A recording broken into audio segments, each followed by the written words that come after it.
Tayo rin sa Pulilan, may abutin lang tayong konti. Yan, alak. Ako tayo na alak.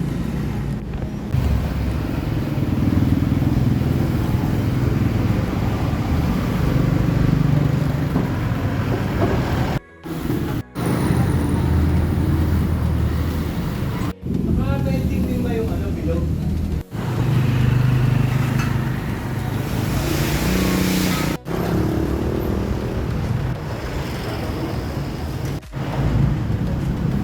Yon, lipat apartment, kailangan mo ba ng saktong sasakyan para sa saktong budget mo, para sa paglilipat ng gamit mo sa bagong apartment mo? Syempre, ayun, PM lang po kayo sa amin sa Pahakot Pasakay. Pag-usapan po natin, meron po tayong pina-avail, pinarerentahan na sasakyan at driver lang, at pwede rin po tayong, meron din po tayong mga helper na pwedeng tumulong sa atin sa paglilipat na ating mga gamit. At saka yun, maraming salamat din sa mga client din natin na nag-a-avail sa BJAM Lights and Sounds. Maraming salamat, at maraming salamat din po sa mga tropa natin at mga client natin na nag-like, nag-share, nagpa-follow, nagko-comment at nag-subscribe syempre sa Pahakot Pasakay at saka BJAM Lights and Sounds. Maraming salamat po. God bless.